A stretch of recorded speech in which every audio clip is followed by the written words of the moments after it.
What is going on, everyone? My name is Andy. Welcome back to another FPL video. In this one, it's some of my final thoughts ahead of the Gameweek 36 deadline. So I'm going to go through any key press conference information relevant to FPL, answer some of your questions, talk about assistant manager, triple captain, differentials, and loads of other good stuff. So let's get into it. So let's start with Liverpool. Arne Slot basically confirmed that Conor Bradley is going to start against Arsenal at home. Towards the start of the press conference, he said something like, if he's available, I think he will start. And then later on, when he was answering a different question, he said he's going to start. So Trent Alexander-Arnold will not be in the 11 against Arsenal at home.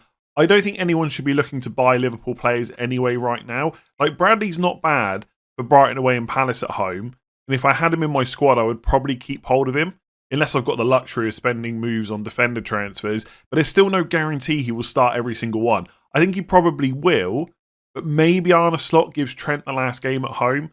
Possibly. It doesn't sound like that's likely to happen, but there is still some doubt there. So Bradley will start in 36. If you've got Trent, he probably needs to go. If you were planning on playing him, he's probably now no good to you for most of the rest of the season. In general on Liverpool, this isn't from Arne Slot, but there have been a few Liverpool players posting pictures of them on holiday. So I think we can safely say that a lot of the Liverpool squad are now on the beach, and we should expect performance levels to dip, as I've mentioned already this week. But some players, Conor Bradley, for example, getting ready for next season, Salah with records to break, they're still going to be going for it, right? So I don't think it's going to be that Liverpool are now a walkover, but they're not going to be as good as they were for the rest of the season. And I still don't expect Salah to get rotated. So if you're looking to sell him to like De Bruyne or someone like that, fair enough. But if you want to keep him, I think that's fine. I think he'll start every single game remaining for Liverpool. So for Man City, the big news that people are waiting for is whether or not Erling Haaland will start against Southampton. Pep Guardiola was asked the specific question, is Haaland ready to start? He said he's ready, yeah, he's ready, he's fit. Start, we decide tomorrow. So it sounds like he could be available to be in that 11 against Southampton. Just a reminder though, Mikel Arteta was asked whether Saka is available to start, and he said yes. And then he benched him for like 2 or 3 games in a row. Now, it was slightly different circumstances then because they had the Champions League semi-final against Real Madrid, or quarter-final, I should say, against Real Madrid to worry about. And it was a very long hamstring injury. But just because Pep says he's ready to start and that he's fit, doesn't mean he will. I know a lot of people want to go there as a differential. They might want to sell Salah as a -4. You've got 2 free transfers. If you want to take the risk, do it. But I don't know if you can sit there right now and be confident about captaincy. Because even if you go down the lines of 20, 30 minutes is enough against Southampton, is it really? Like, if I told you Haaland was only going to play 20 or 30 minutes, there's no way you would captain him. So there is definitely some risk there, but I don't want to put people off doing it. If you want to go for that, absolutely you should. Just remember the FA Cup final is 3 days before Bournemouth in 37. So potentially there are minutes risk there as well. So I like Haaland as a huge differential this week, but I don't think we can go just off what Pep has said to confirm that he is definitely going to start. It is worth saying, though, if you're mega interested in making this move, the Man City game is 3 o'clock on Saturday, and that's the first game of the week. There's no early kickoff, so the 4 matches at 3 o'clock, potentially we'll get some team news for. So if you're around at deadline, you could wait for that. But I think my advice, without any team leaks, would be probably veer towards not getting Haaland. I think the other thing that makes me think that way more is because Bournemouth at home and Fulham away in 37 and 38 are just not amazing fixtures, especially when one is 3 days after an FA Cup final. It's not like he's got Southampton, then Leicester, then, I don't know, West Ham at home. So I just don't think many people are going to captain him in 37, and almost certainly not in 38. Like, if it's Haaland against Fulham away, or Saka against Southampton away, or Salah against Palace at home, you're choosing the 2 latter players. So I get the excitement around it, and he may well start, but there is some definite risk there. So just a really quick rundown of everything else that came out. Strand Larsen has returned to training. They'll see if he's fit enough to play, just in case any of you are holding on to him. I think he can probably be sold at this point. Utara for Bournemouth is out for 36 and potentially out for the rest of the season, although that is not confirmed yet. So the minutes of Semenyo, Kluivert, Evanilson in particular definitely go up. Wharton's not available for Gameweek 36. They'll hopefully be available for the FA Cup. Obviously, Wharton's not an FPL option, but he does make Palace better. So if you're on the fence about whether or not to sell a Palace player, you could use that as an excuse to do it. But overall, I still quite like Palace players this week against Spurs away. Schär and Trippier are doing pretty good. I would expect Trippier to start again. Presumably Schär will as well. Botman is close to starting, and Gordon has had a good week. I think at some point soon, this week or next week, Gordon's going to come back into the 11, and probably for Barnes. Outside chance it's for Murphy, but I suspect it'll be for Harvey Barnes. And Matoma, if any of you have hold on to him, he's also available. Tielemans is out for the rest of the season. I've not put that on the graphic. Rashford is also out for this week. Not confirmed out for the rest of the season, but he can't play in 38 anyway. So if you've got Rashford, for me, he's a sell. So we're into the final few weeks of the season now. There's going to be a £50 Amazon voucher up for grabs in each of game weeks 36, 37 and 38 just by downloading the Sleeper app using the link in the description below or scanning the QR code on screen and joining the Let's Talk FPL Pick'em League. So I'm going to submit my predictions right now. It's super quick and easy to play. So Fulham versus Everton, I'm going to go for a Fulham home win. Both Jimenez, Sessegnon probably looking like good options this week. Ipswich versus Brentford, I'll have to go for a Brentford away win. I'm captaining in Burmo. Wissa looks great this week as well. Some people even might go for Schade as a differential. City to beat Southampton. Wolves and Brighton is an interesting one. I think for most of the season, obviously, Brighton have been the stronger team, but Wolves are finishing really well and they're at home. I'm going to go for a Wolves home win. I'm going to go for Bournemouth to beat Villa, although potentially I should go for a draw there. But I'm going to go for a Bournemouth win. Newcastle-Chelsea, I am going to go for a draw. Chelsea just played Europe, but they rotated a lot of players. Man United to beat West Ham, always got to back them. And let's be honest, as bad as Man United have been, West Ham have not been any better. Forest to beat Leicester is pretty straightforward. Palace Spurs, I'm going to go for a draw because I'm hoping my triple Palace will do well. I think that could be a tight one. Fingers crossed there's goals in it, but I'm not sure there will be. And then Liverpool-Arsenal. Arsenal out of Champions League now, only got Champions League places to secure. Liverpool have won the league, nothing else to play for. I don't know if this is going to be a boring 0-0 or just lots of goals in like a basketball game. I'm going to go for a draw here as well. So a few draws in there, that's all you have to do. So use the link in the description below or scan the QR code on screen. Whoever gets the most predictions correct for Game Week 36 will win that £50 Amazon voucher. If more than one of you tie for the same number of correct predictions, I'll do a random draw to determine the winner on the next deadline stream. So get involved before the games start this weekend. So for benching headaches this week, the attacking submissions on Twitter were fairly straightforward. Evanilson, Rodgers and Murphy in that order. I think out of all three players, Evanilson has the best goal threat. None of them are on penalties and his minutes are really secure. And Aston Villa at home is not a bad fixture. So he's at the top. I've gone for Rodgers ahead of Murphy simply for minutes. I think you could argue that Chelsea at home is better than Bournemouth away, but Murphy keeps getting subbed early, and that can even happen before the 60th minute. And I think at some point soon, Anthony Gordon's going to get a start, and it'll probably be ahead of Barnes and just be Gordon and Murphy as the two wingers. Maybe it's Gordon and Barnes. Who knows? They're the two players that keep finishing games. So to clarify, I think Murphy will start, but I'm just not that confident in his minutes at the moment, and so that's why I'd have Rodgers ahead. For defenders, if you've got Ryan Sessegnon, I think you have to play him.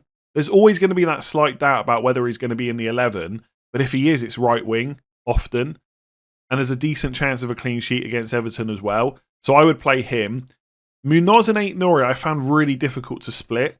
I would definitely say that Brighton at home is probably better than Spurs away, but Spurs have just played Europe, even though it was a fairly straightforward match for them in the end. And Munoz is probably a little bit more attacking. So I've gone Munoz ahead of Aït-Nouri. You could absolutely go the other way around if you wanted to. And then Bradley, Burn, Saliba and Konza, who came up quite a lot. I don't think any of them keep a clean sheet, to be honest with you. So I've put Bradley at the top, simply because we know he's going to start and he can be fairly attacking. Burn ahead of Saliba because Chelsea at home is better than Liverpool away. And ultimately, I don't think Saliba has better goal threat than Burn. And then Konza at the bottom because his goal threat is no better. And Bournemouth away, I just don't see a clean sheet for Villa. For goalkeepers, I actually found that even trickier. Now, before anyone points it out, I know I've got Saliba ahead of Konza, but then I've got Martinez ahead of Raya, and that doesn't really make sense. But I think Saliba's goal threat might be a little bit better than Konza, whereas for saves, I think Martinez is just as good as Raya, if not slightly better. So that's why I've got Martinez ahead of Raya, but Saliba ahead of Konza. In some ways, I look at it and think it just doesn't make any sense, but that's kind of the reason I've done it. And in my own team, I've currently got Martinez ahead of Raya. Areola is definitely going to be a consideration for people this week because Man United have just played Europe. They might rotate, but I still just don't trust West Ham. Like, you could play them if you want to, because Man United have not been a great attacking team. But in Europe, they've managed to score goals. I just don't see Areola getting a clean sheet. You could argue it's the same for Martinez and Raya. But I just playing the goalkeepers from the better defences. That's basically how it is for me. I don't expect any of those three goalkeepers to get a clean sheet, but I'm backing the ones in better teams. Like, West Ham have just not been good, and I expect Man United to score.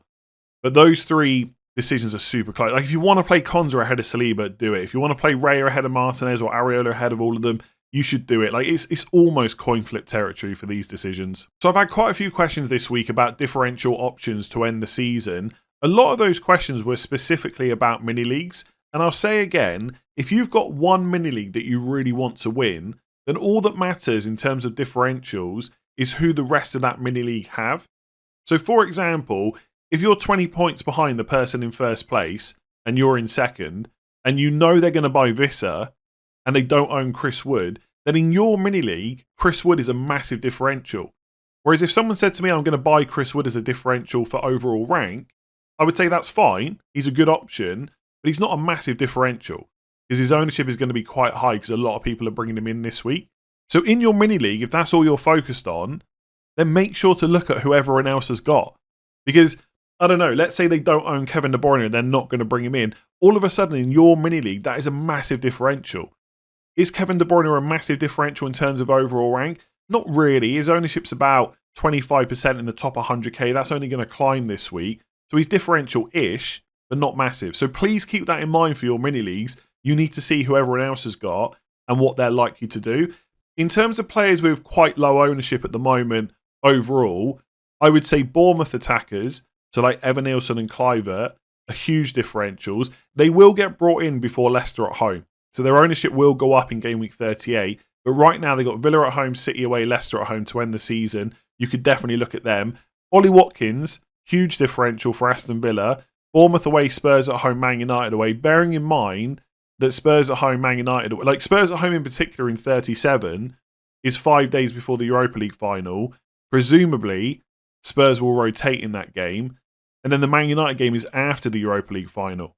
So if Man United win that match, massive celebrations, lots of rotations final day, and Villa could still be going for Champions League places. So I quite like Watkins. It's a bit annoying that he came off in the 70th minute last week, though, considering Rashford's injured. But I still like him as a differential option. Sharda, a lot of people have pointed out. I did briefly, very, very briefly, mention him a couple of weeks ago before he got 3 goals in 2 games. No one batted an eyelid. But all of a sudden now he's got those goals. They've got the good fixtures coming up. People are looking at him. His place in the team should be fine. He could get subbed early, like 60, 70 minutes. That's possible. But I think he'll start the remaining 3 games. And we know that Brentford's fixtures are pretty good because we're all looking at Mbeumo and Wissa right now. So I think Sharda as an addition to 1 or 2 of them is fine. But don't go and buy Sharda instead of Mbeumo. Like, it's good to go differential, but pick your battles. Mbeumo is much better than Sharda, I think. Palmer, huge differential. Ownership very low last week. Newcastle away, Man United at home, Forest away. Should start all 3 games. Was rested last night in Europe. The Man United game, he should start. The only one in question is Forest away, I think.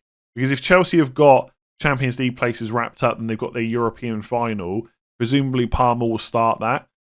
But for what, like, you're talking about a player that's got 200 plus points in 2 seasons. Yes, he's had a bad spell recently, not being able to score. And yes, it was a penalty against Liverpool.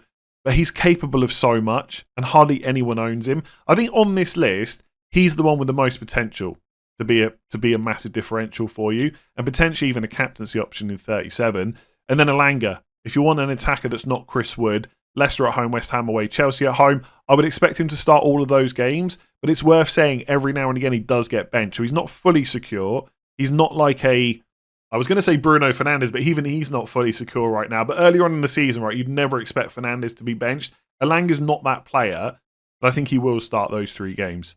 And Leicester at home is a brilliant option. So still getting a lot of questions about who to play the assistant manager on this week. Rob T FPL put out his graphics for projections for Game Week 36 based on bookies odds. Unsurprisingly, Pep Guardiola's at the top. Man City have got Southampton away. That is where my assistant manager would go this week. If you're already tripled up on Man City, then look at someone like Nuno at Forest with Leicester at home. They are the top 2 options. Then it's about whether or not you want to spend transfers in 37 or 38. I think if you want to leave the assistant manager on someone the whole way through, I would probably go for Pep Guardiola. There's not a huge amount of great table bonus games to end the season. So like in game week 37, you've got something like Brighton against Liverpool. Maybe you go for Hertzler. Possibly you go for Potter against Forest. That's your table bonus options. Otherwise, you just leave it on Man City against Bournemouth. But that game is 3 days after the FA Cup final. Then in game week 38, again, there's probably not a huge amount of great table bonus matches. But you've got Arsenal against Southampton. You've got Bournemouth against Leicester. So it's about how many transfers you're willing to use. If you just want to activate it this week and then use a transfer in 37, a transfer in 38, I would go for Pep. Then I would go for either Potter or Hertzler.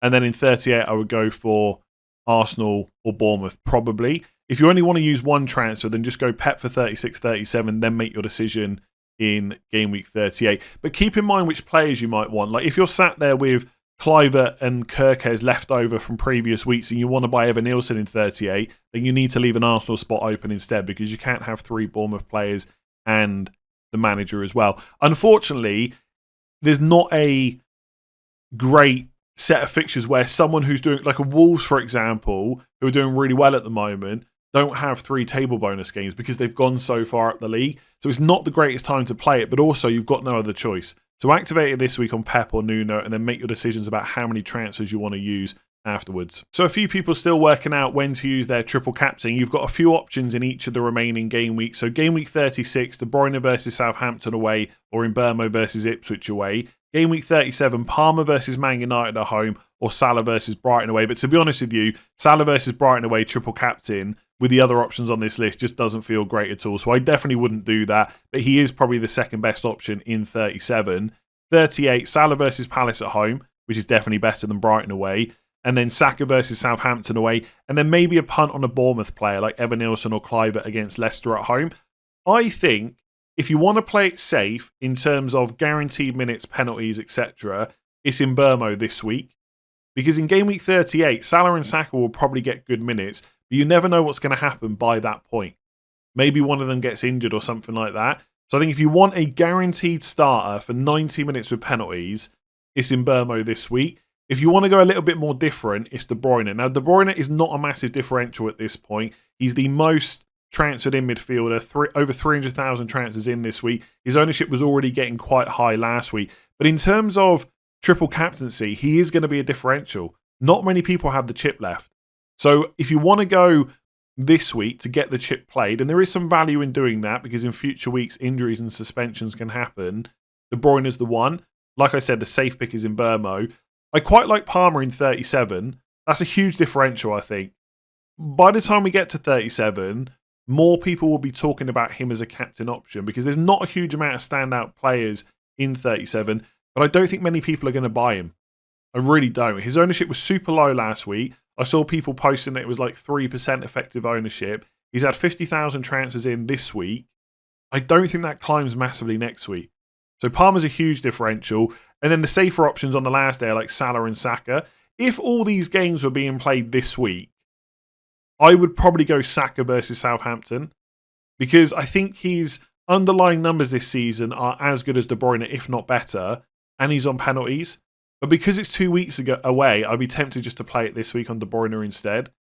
So I like the De Bruyne shout. The safe shout is definitely in Mbeumo. Otherwise, you just default to either Salah or Saka last day of the season. Saka's probably my favourite on the list, but I don't mind if you want to use it early or on a slightly more differential player because by the time we get to 38, everyone's going to be talking about captaining Saka over Salah, I think. So let's get into some of your questions. If we get no leaks, would you sell Savinho to De Bruyne for a hit? Now, if you ask me this on a member stream or a deadline stream, my first question back to you would be who's on the bench?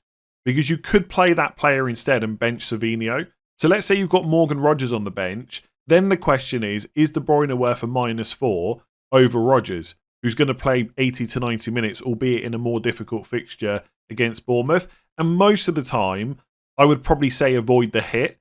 If you've got Jacob Murphy on your bench, because I'm a little bit less sure about his minutes, maybe I'd be more interested in taking the -4. So a lot of it does come down to who's on the bench. I think most of the time, I probably wouldn't take the hit. And I could do it myself, by the way. I could do Isak and Sarr to like Wissa and De Bruyne. And on paper, Wissa and De Bruyne is definitely better this week, but I'm still not convinced it's worth a -4. So in most scenarios, I probably don't take the hit. That being said, just to throw all that out the window, we got 3 game weeks left. Kevin De Bruyne is probably not going to play in the Premier League next season. It's Southampton away. It could be a huge score. I do have slight doubts about whether he's going to start in 37. If he starts the FA Cup final, is he going to start again 3 days later? I don't know. He might not even start the FA Cup final, but we're not going to have that info before 37. So there's doubts about De Bruyne and all Man City and Palace players for 37.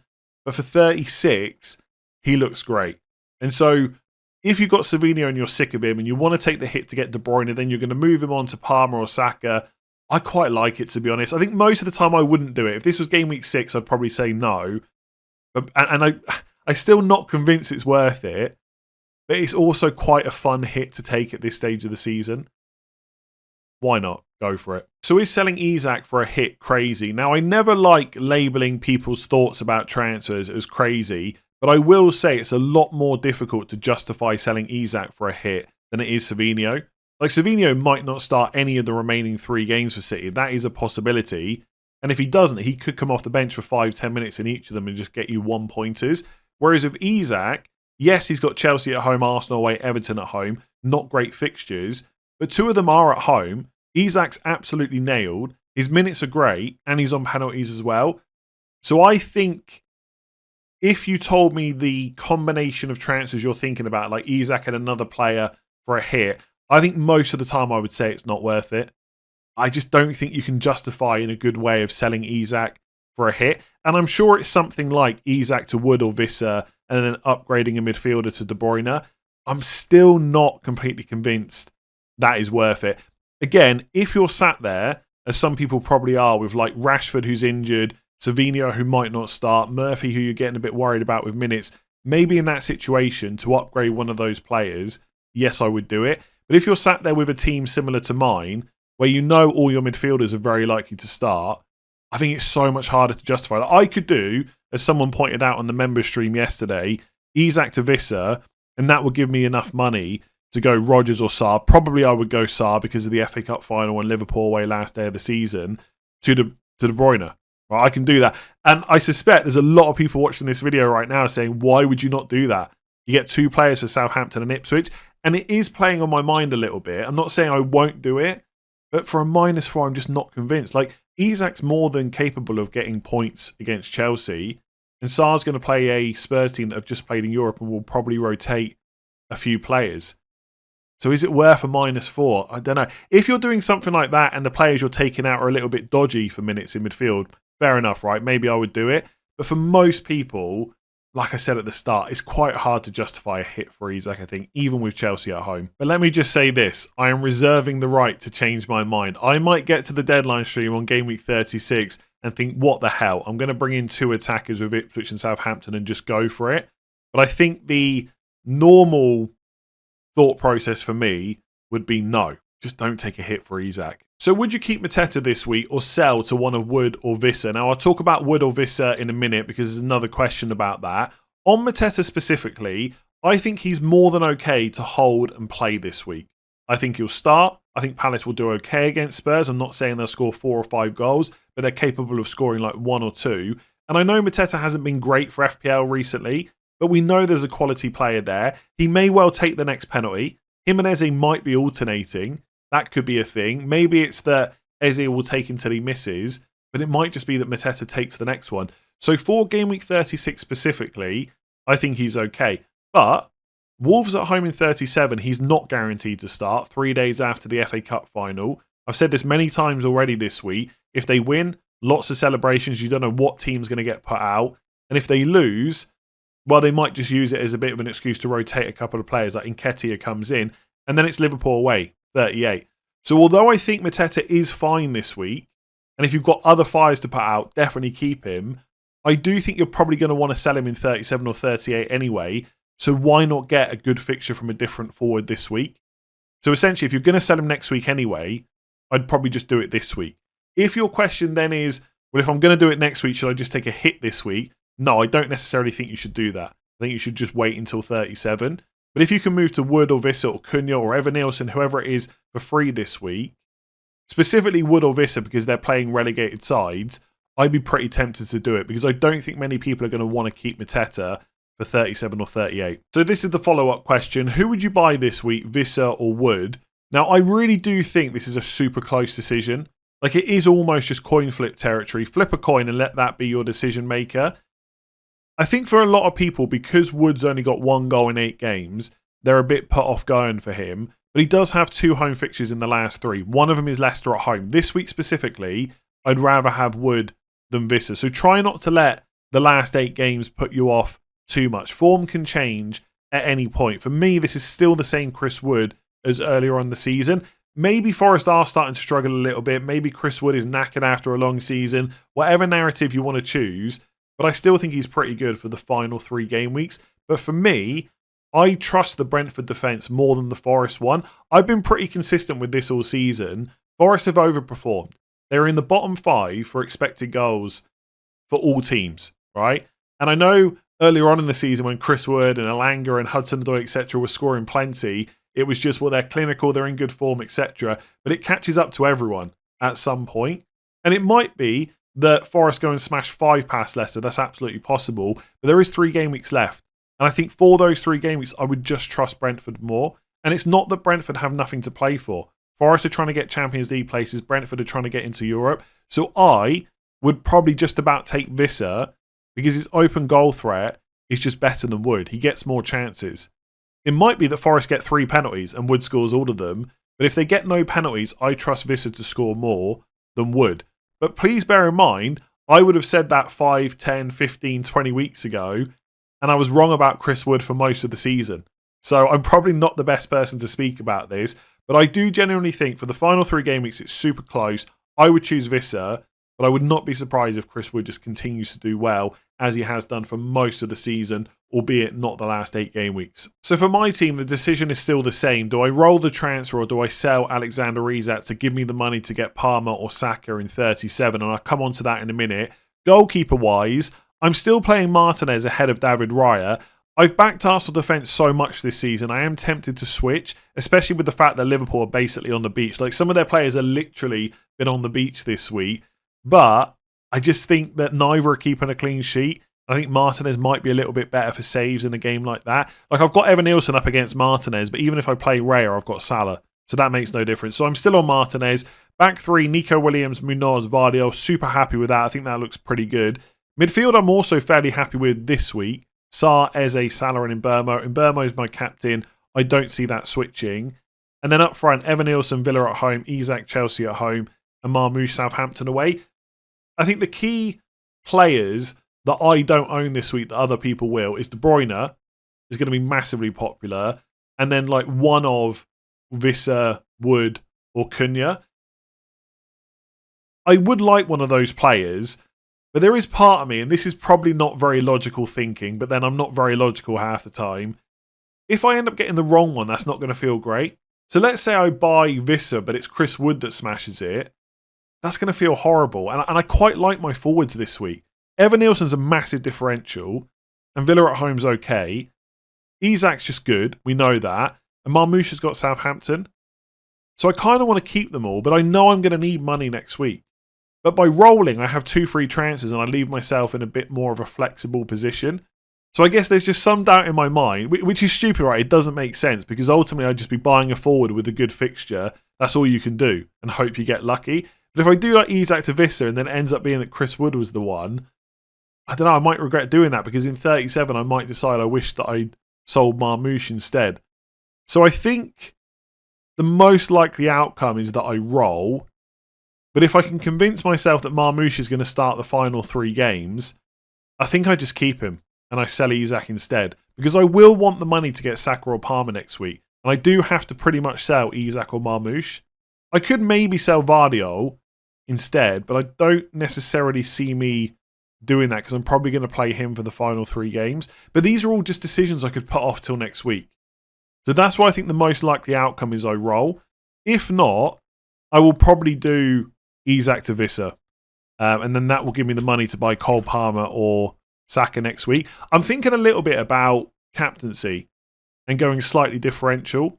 So like I said, next week, Palmer will be popular-ish from people that own him, but I don't think his ownership will be that high. So maybe I go Palmer next week, then Saka game week 38 and hope that most people default to Salah. So yeah, I don't know. The Wissa move will give me 5.1. As I mentioned earlier in the video, there is a small temptation to do Saar to De Bruyne, but I've only taken one hit all season. That was game week 29 to cover the blank.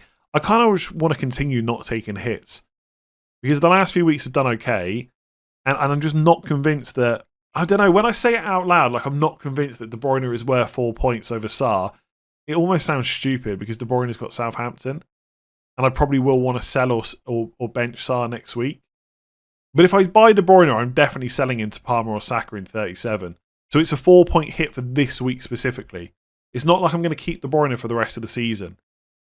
So I think it just makes it much harder to justify. So my probable move is going to be roll or do Isak to Wissa and just back against Isak's high ownership. Because I think he has been sold this week, but not necessarily by loads of people. I've not actually double checked. Let me have a quick look here. 115,000 transfers out. Like in comparison, Marmoush is 85,000. So there is some people that have offloaded him, and no one's going to captain Isak this week, I don't think. So his ownership will be lower overall. I still want to back against it, kind of. Yeah, Wissa in or roll. I don't think I'm going to buy De Bruyne for a hit, but let me know what you think I should do in the comments below. If you've enjoyed that video, make sure to give it a like, hit that subscribe button, and I'll catch you tomorrow with a slightly later deadline stream. We'll be starting at 11:30 a.m. in the UK, and the deadline is 1:30 in the afternoon. So I'll see some of you for that. Otherwise, good luck with your decisions, and I'll catch you again for all the same content next week.